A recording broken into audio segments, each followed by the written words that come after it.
Mr. Speaker, yesterday the Attorney-General as good as admitted it when he said, and I quote, "I wish that I could comply with the request of the House, but if I did, I sincerely believe it would not be in all our interests." And slightly later he said, "Although the House says I should disclose, I believe that the public interest compels me not to do so." I'm sorry. Mr. Speaker, that's a plea of mitigation, it's not a defence. I make 3 points about the government's position. First, as the honourable member for North East Somerset yesterday, for the Attorney-General to say that in his view it's not in the national interest is not good enough. The honourable member for North East Somerset went on to say, and I quote, "When the government loses a vote, they must follow the will of this House under a humble address, according to all precedent. It is no longer a matter for the government to judge. It has been decided by this House, which is a higher authority." Mr. Speaker, my second point is this. If the Attorney-General feels so strongly about this matter that he is prepared now to put the government in contempt of Parliament for refusing to comply with a binding order, why on earth did he not vote against the order in the first place? Or anybody else on the government benches? That wasn't an oversight. The government knew very well what was being asked for. The Attorney-General must have known what was being debated and voted on. Yet it appears from answers given by the Attorney-General yesterday that he was not asked before that vote for his views on the wisdom of not voting against the order, nor did he offer any advice, directly or indirectly. Again, Mr. Speaker, I quote the Attorney-General, "I had no discussion with the Chief Whip on this subject. None was sought." Now, I don't doubt the Attorney-General's word for a minute, but really? Before that vote, nobody asked the Attorney-General's views on the consequence of not opposing the order. The truth is that the decision not to oppose the order was a political decision taken by the government because it feared it would lose the vote. Mr. Speaker, they didn't want the short-term humiliation of losing a vote, and the price of that was higher than voting against the order. And none of them did it. And, Mr. Speaker, that's not for the first time. I will in a moment. That's not for the first time. For months, the government has ignored opposition day motions, and now their tactic has got them into very deep water indeed. The government cannot come to this House and say, "We took a political decision not to oppose the making of the order to publish the full and final advice by the Attorney-General, and then we took a decision not to comply with that order, but somehow we're not in contempt of Parliament." Sounds pretty contemptuous to me. The third point I make, Mr. Speaker, is this, and it's about the government's amendment. It's about the government's amendment in the name of the Leader of the House, asking this House to refer the matter of whether the government's response fulfils the motion of the Committee of Privileges. Mr. Speaker, the short point is this. There is nothing to refer. A binding order was made, and the government is refusing to comply with it. The reality is, yet again, by its amendment, the government is simply playing for time in the hope that this ends up in the long grass until the crucial vote is long gone. So, Mr. Speaker, this motion is extremely important. It has huge constitutional and political significance. Bringing the motion is not something I have done lightly. On the contrary,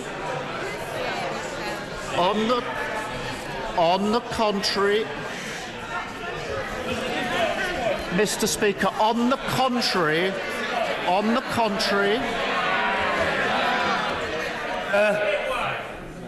Order. I don't need somebody yelling rather stupidly from a sedentary position, give way. The right honourable and learned gentleman will give way if and when he wants to do so. And that's the end of the matter. And the same will apply when the Leader of the House is on her feet. Let me just make it clear, these are extremely serious matters, and the public is entitled to expect that this debate will be conducted with courtesy.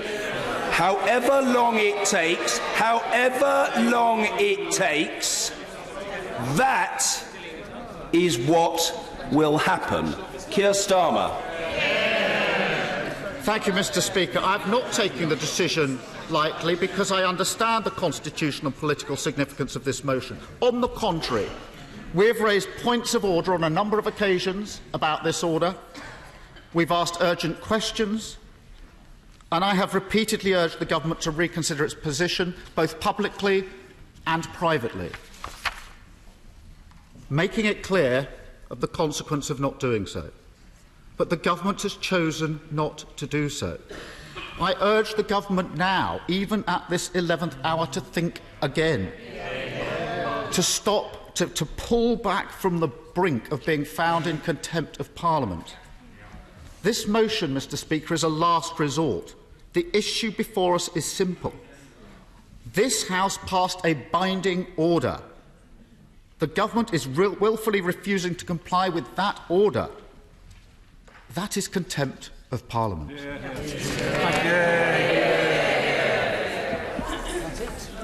Order. Yes, the right honourable and learned gentleman has very clearly completed his speech. The question is as on the order paper. To move the amendment, I call the Leader of the House, Andrea Leadsom. I beg to move the amendment in my name on the order paper. In responding to this motion, I want to start by thanking my right honourable and learned friend, the Attorney-General, for putting himself at the disposal of the House yesterday for over 2 hours to provide information about the legal impact of the withdrawal agreement. He did so with his characteristic candour and integrity. The use of this motion has happened very rarely in the history of Parliament, and I don't think any member of this House can be in any doubt that the information that the Attorney-General provided yesterday was a very frank assessment of the legal position. The questions posed by members on all sides addressed the key issues we must all consider on the legal effect of the withdrawal agreement. And my right honourable friend responded to all of those questions in a comprehensive fashion. Alongside yesterday's nearly 2.5-hour session, the government has also provided a 48-page legal commentary which sets out the legal effect of each part of the withdrawal agreement. The information provided to the House is the detailed legal position on the withdrawal agreement, and as the Attorney-General said to the House yesterday, he continues to be at the disposal of parliamentarians to answer further questions. I would therefore, in responding to the contempt motion before us today, urge the House to exercise caution in this matter. The issue at hand is not one of substantive content. As yesterday's questioning illustrated, there is no real dispute as to the meaning and legal effect of the withdrawal agreement, and the Attorney-General could not have been clearer about the legal position yesterday. In fact, Mr. Speaker, no honourable member could say in all honesty that the Attorney-General has done anything other than treat this House with the greatest of respect. There can be no question that he or the government has acted in a manner which is contemptuous of this House. I'm very grateful to her for giving way, and she says that the Attorney-General answered with candour. Indeed, he did, because he made it absolutely clear that what he was doing when he said, although the House says I should disclose, I believe the public interest compels me not to, he made it absolutely clear that he was, quite deliberately, in contempt of this Parliament. Well, the honourable gentleman, in my opinion, is not correct. And as I have just set out, the Attorney-General answered questions from all members with the most frank and clear possible legal position. So the issue we are debating today is the government's duty to protect law officers' advice, which is in the national interest. I'll give way. I'm very grateful to the leader for giving way. Does she share my disquiet with some of the sincerity spoken by the honourable and learned gentleman who opened the debate? The letter which he has tabled, calling for this motion, was signed and sealed by Thursday lunchtime yesterday. They clearly had on Thursday. I'm sorry. They clearly had no interest in what our right honourable and friend the attorney had to say on Monday. Well, I agree with my honourable friend that certainly this House needs to exercise some caution, and I would like to explain precisely why. The issue we are debating today is the government's duty to protect law officers' advice, which is in the national interest. This House has previously recognised the importance of the principle that information cannot always be disclosed. This is always guided by the need to protect the broader public interest. This is directly reflected in the Freedom of Information Act of 2000, brought in under a Labour government, which sets out a careful scheme for balancing the twin imperatives of transparency on the one hand and of safeguarding the public interest on the other. The consequences of not following those principles are obvious.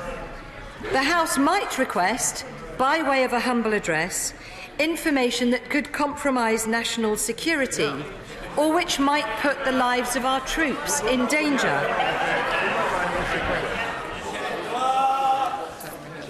Obviously, parliamentary sovereignty and the duty of government to obey motions is extremely important to this House.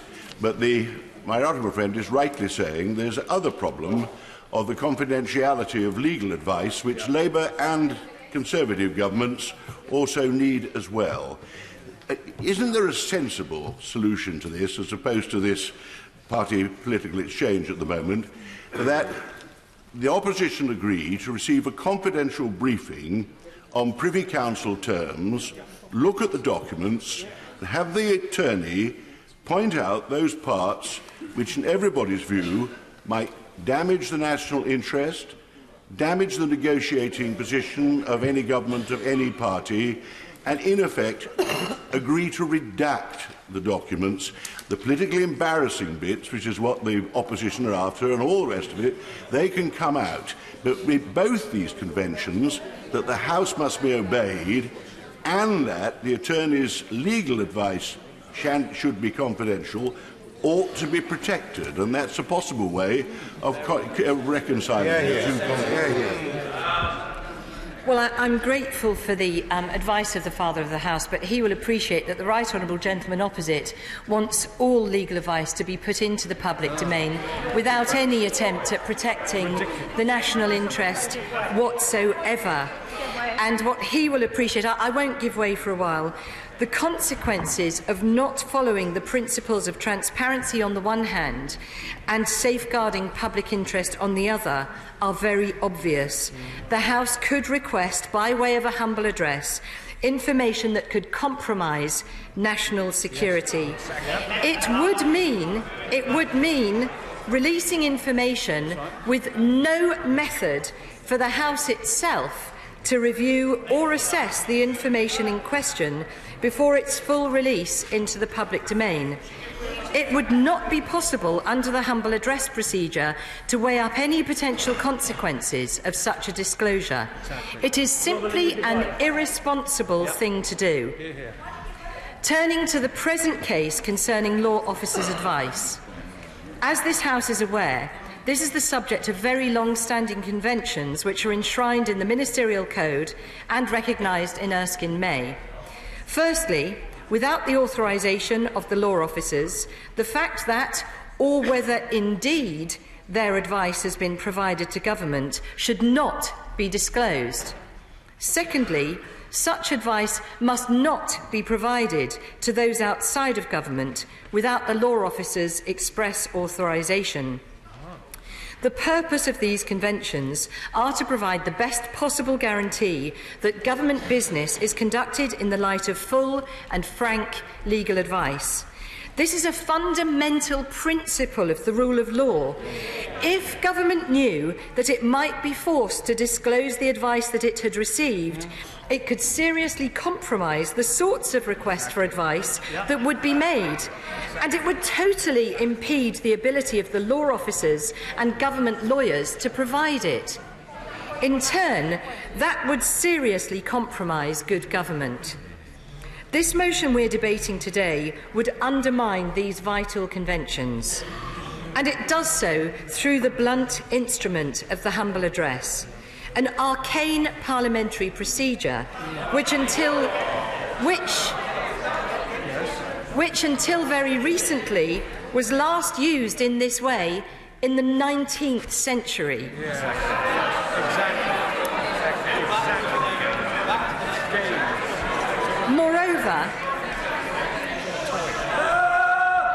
Moreover, there is real doubt about the ambit of the procedure.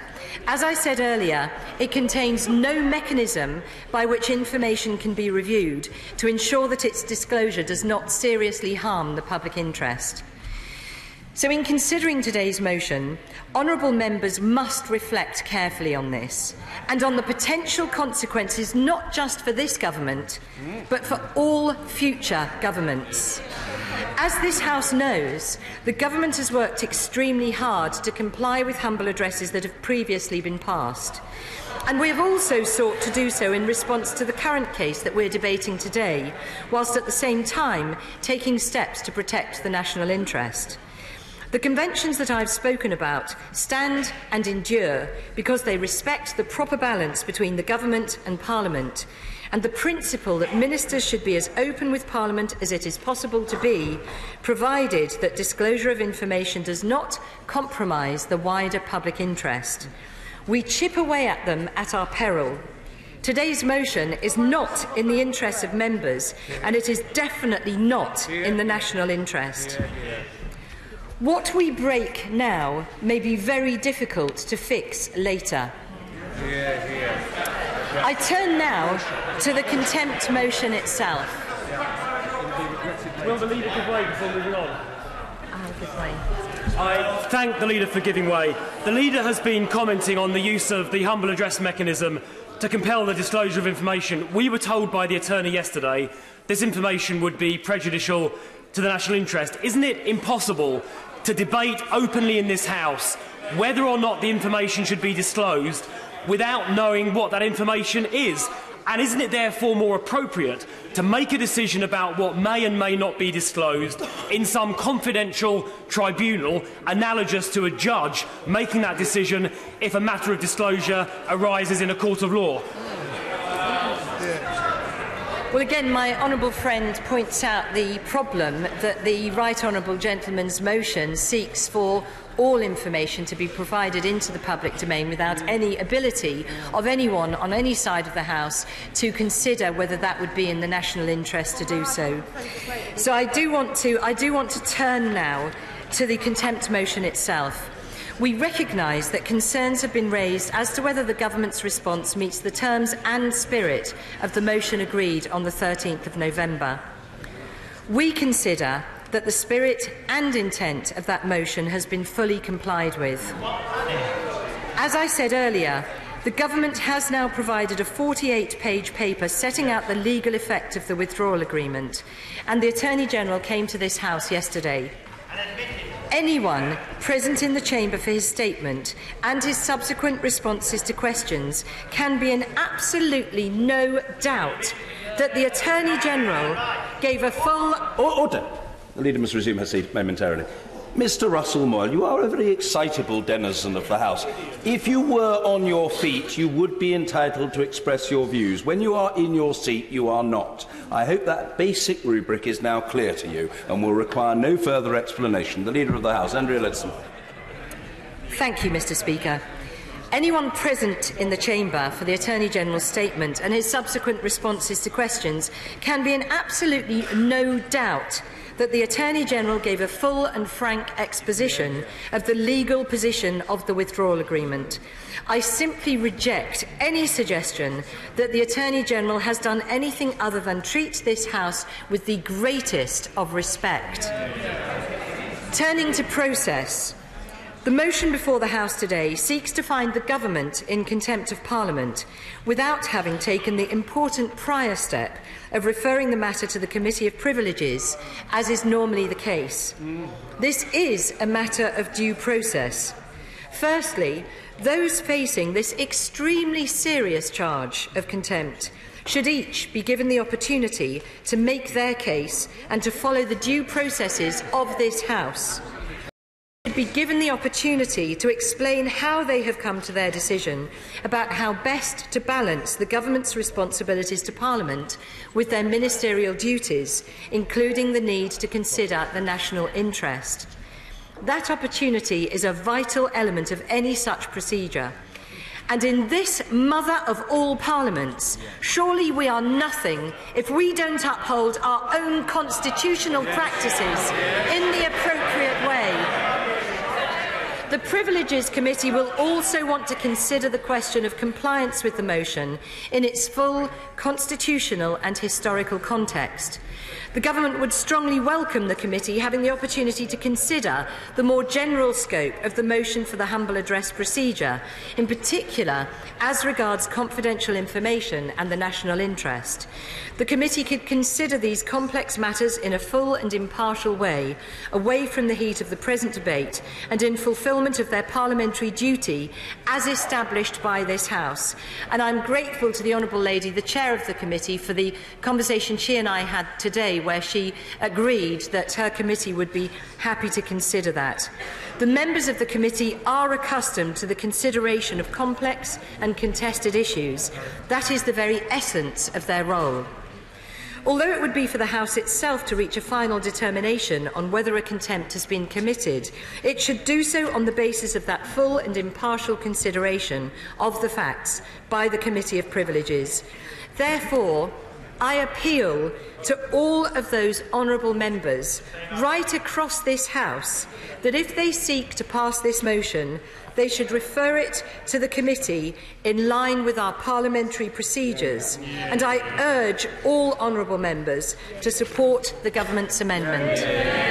Order. The original question was as on the order paper. Since when the amendment has been proposed as on the order paper, the question is that the amendment be made. Sir William Cash.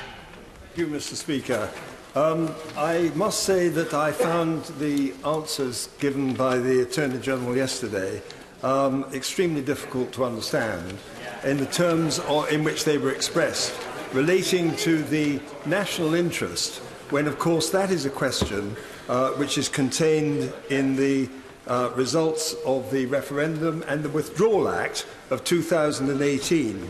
I also found it very difficult on reports that I've heard that it's most unsatisfactory for this issue to be regarded as a parlour game, that we were told to stop messing around with the process.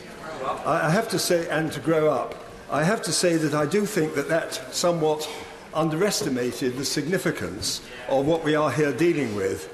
But I will leave it at that, because people in those circumstances do use language which sometimes perhaps underestimates the importance of the matters that are being dealt with. On the question of conventions, I would simply like to say to the Leader of the House, and indeed to the law officers, that the question of conventions does turn on the reason for the rule. Now, in this particular context, I would simply say that the reason for the application of this particular convention, which includes the question of the ministerial code, which I shall come on to in a moment, quite clearly demonstrates that unless you know what the Attorney-General has actually given by way of a full disclosure, it is extremely difficult to know whether or not the public policy which has been pursued is consistent with the legal advice that he gave. Ivor Jennings is one of the greatest constitutional authorities on these matters, also says that conventions are observed because of the political difficulties that arise if they are not. I would suggest that nothing could better illustrate the current situation, and in particular the issues which I am about to deal with relating to the Ministerial Code itself. Under the Ministerial Code, it is essential that the law officers are consulted in good time before the government is committed, and I use the expression set out in the Code, to critical decisions involving legal considerations. Now, I've been informed, because the Chequers proposals lies at the heart of the beginnings of the issues with which we're considering the withdrawal agreement, that the law officers were not consulted before the Chequers proposals, with dire consequences, including, as I said to the Prime Minister on the 9th of July, that I didn't think she would be able to reconcile the Chequers proposals with the express repeal of the European Communities Act 1972 in the 2018 Withdrawal Act. Now, this was passed on the 26th of June. 16 days passed, and then we were presented with the Chequers proposals. So everybody knew when the Royal Assent was given that the express repeal of the 1972 Act had actually been enacted, and yet it was quite clear, because it was only a few days later, that a white paper of 80 pages was produced, the effect of which was to demonstrate that the 1972 Act was going to be considerably altered. And therefore, I regarded that as a massive breach of trust, which could have been resolved if we had the full advice of the Attorney General at that time, at that moment. Now, under the same convention, and with respect to this present withdrawal agreement, it is essential for us to know now whether the present Attorney General gave advice on the issue of incompatibility between the expressed repeal of that 1972 Act in the Withdrawal Act itself and the withdrawal agreement itself. Now, in the introduction that he gave to his legal statement yesterday, there is no indication that he addressed that question as a matter of fundamental constitutional importance. Indeed, it does state that the agreement needs a new Act of Parliament in domestic law. But as I pointed out in the Sunday Telegraph, this is no more than a wing and a prayer. I asked the Prime Minister about these matters during her statement last Monday, and also in the Liaison Committee, to which I received no satisfactory answers. I also asked the Attorney General yesterday a similar question, and I asked him to draw his own attention to a Queen's Bench division which was cited as a precedent for the disclosure of the Attorney General's advice. There are 4 other precedents, but factor tame is particularly significant because of the incompatibility between the 1972 Act and the withdrawal agreement. So what I'd say to you, Mr. Speaker, is simply this, that if we do not have the full disclosure of the opinion of the Attorney General, this is relevant to the question of whether or not the actual withdrawal agreement itself is invalid under the Vienna Convention, because a fundamental failure to comply with internal domestic constitutional law does amount to grounds for the invalidity of such a withdrawal agreement. And I would simply say, just one moment, I would simply say this, that if there is a danger of invalidity of that withdrawal agreement, this is a matter of fundamental importance on which I would have expected the Attorney General to include his opinion in relation to this withdrawal agreement. But there is no evidence whatsoever that he has referred to that in his opinion, and that is why we need to have its full disclosure. I also understand that there are, from within governmental circles, that there are sheaves of papers unpacking the repeal of the 1972 Act with respect to the prospective withdrawal and implementation bill, which again is a matter of extreme public importance. By any standards, all these matters fall not only within the ministerial code, but also within what I would have hoped and expected the Attorney-General would deal with in relation to his opinion and the statements he gave yesterday, but there was nothing there to give me any comfort whatsoever.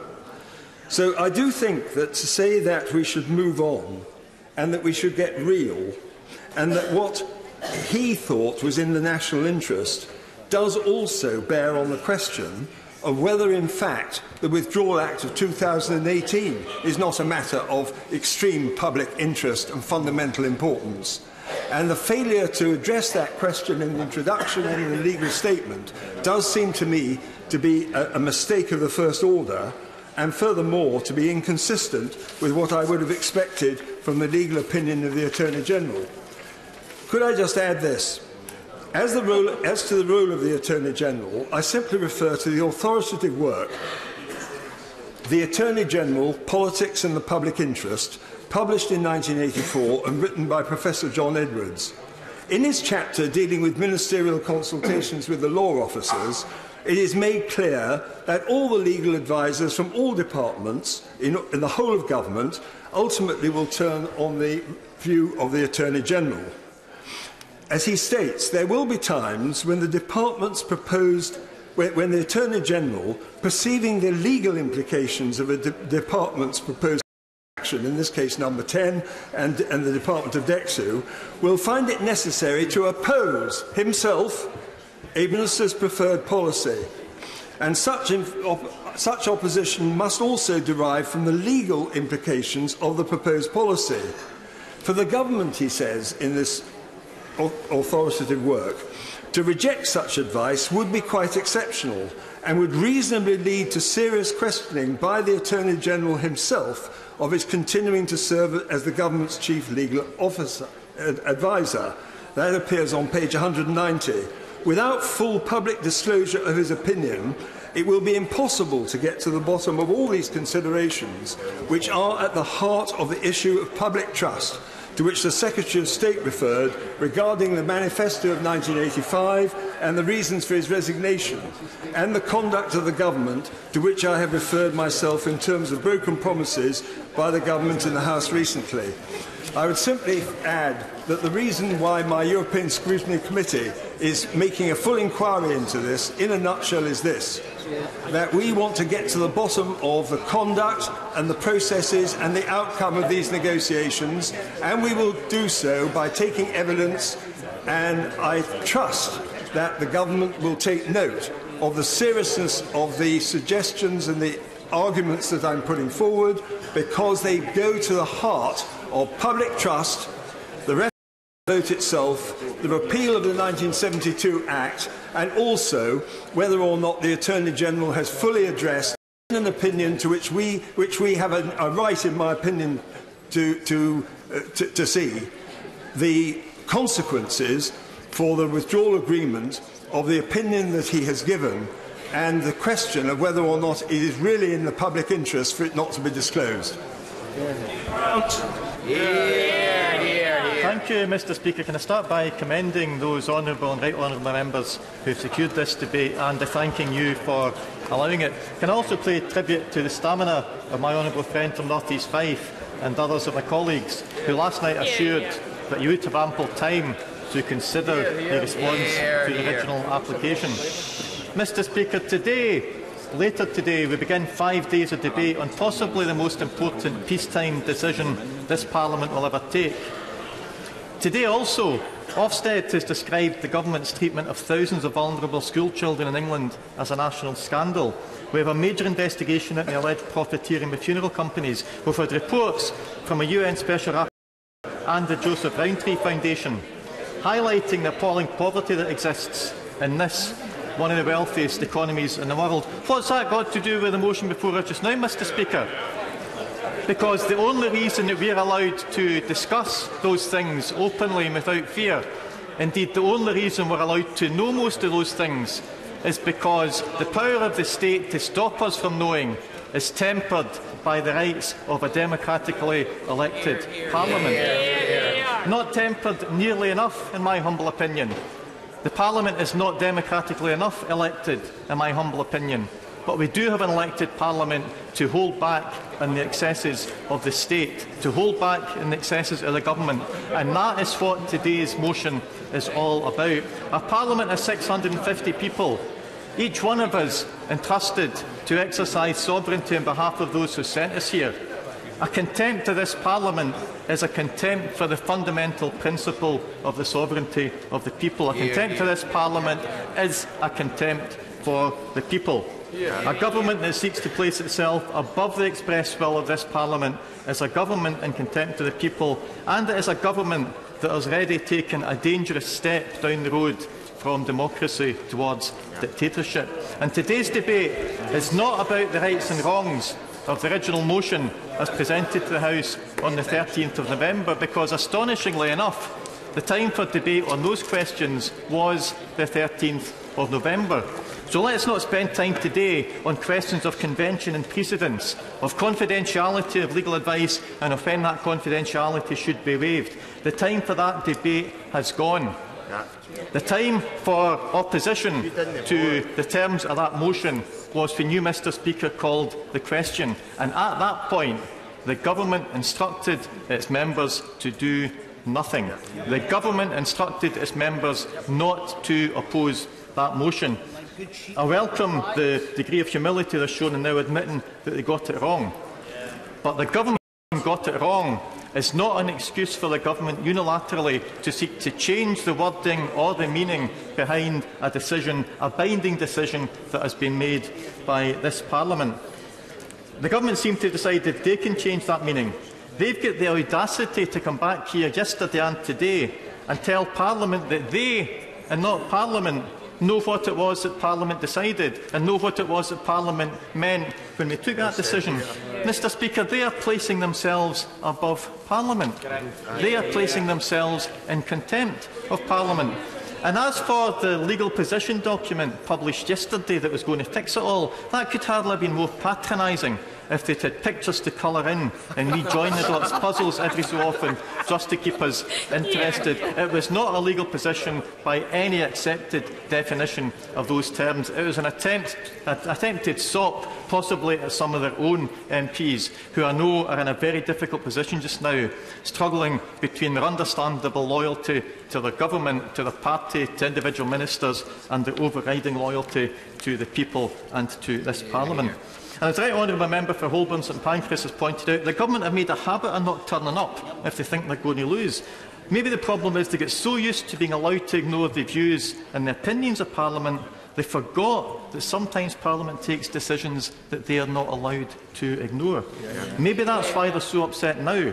Maybe it's because, alongside the issues about what and should not be made available to members of Parliament or to the public, maybe it's because this decision has laid bare the incompetence at the heart of a government that doesn't even know the basics of parliamentary procedure. I'll give way here.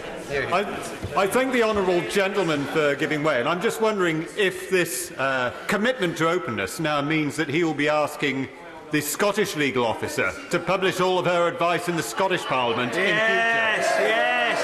Yes, because and the relevance of that is the debate. Mr. Speaker, I have absolutely no doubt that if the Parliament that represents the sovereign people of Scotland gives a binding direction to the elected government of Scotland, the elected government of Scotland will comply with that binding direction. No such binding direction has been given.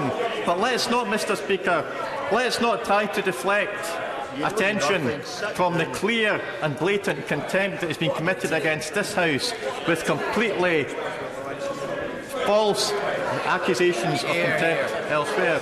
Mr. Speaker, we have a government who are behaving like a football team that doesn't turn up for friendlies if they think they're going to get beat. And then they discover they've missed a cup final and they've forfeited the tie with a notional 3-0 score. They're now back here not only being asked to be allowed to replay the final, but they're complaining that the score's void because the 3 notional goals would all have been offside if there'd been anybody there to defend them. But, Mr. Speaker, we're not talking about a game of football with trophies at stake. We're not talking about the sanctity or non-sanctity of the confidentiality of legal advice. We're talking about the most fundamental principle. We're talking about the most fundamental principle that governs our nations. The principle that Parliament can tell the government what to do, not the other way around. And this is not just some temporary individual aberration. It's part of a pattern of government attempts to keep Parliament out of this altogether, restoring sovereignty to Parliament by keeping Parliament out of its own sovereignty. They went to the Supreme Court to stop us having any say on the triggering of authority, and they lost. They did their damnedest in here to stop Parliament having any say in the withdrawal agreement, and they lost. They spent thousands of pounds of our money trying to stop a group of Scottish parliamentarians from finding out whether or not Article 50 can be unilaterally revoked, and they lost. The European Court almost certainly now will find that it can be. And I want to pay tribute to the parliamentarians from 5 political parties and 3 national parliaments who brought that decision to the court. I believe that what they have won will prove to be a pivotal victory. But it does raise a question that's too important to be treated as rhetorical, and it raises a question that's highly pertinent to the substance of today's debate. What kind of government goes to court to stop its own citizens from knowing that the government has legal powers but has chosen not to use them? What legitimate reason can there be for a government to want its people to believe that something is legally impossible when the government has already got its own legal advice telling them that it is perfectly possible? Mr. Speaker, I refer to this morning's preliminary opinion from the Court of Justice of the EU as simply another example of this government's attitude that the path chosen usually unilaterally by the government is the only one worthy of consideration, and that nobody is even allowed to know that other paths might be possible. They've got their priorities completely wrong, Mr. Speaker. They repeatedly tell us, and the Leader of the House said often enough again in her comments, that their ultimate duty is to act in the public interest. But in fact, we have a government that demands that Parliament and the public act at all times in the government's interests, and that is not the same thing at all. The government has taken on itself the right to decide what's in the public interest, not the Parliament that holds sovereignty on behalf of the public. The government declares itself to know better than Parliament what is in the public interest. The government places itself above the decisions of Parliament. Mr. Speaker, the government places itself in contempt of Parliament. Early next year, we'll see the 370th anniversary of the day when a Crown King of Scots was executed just a few hundred yards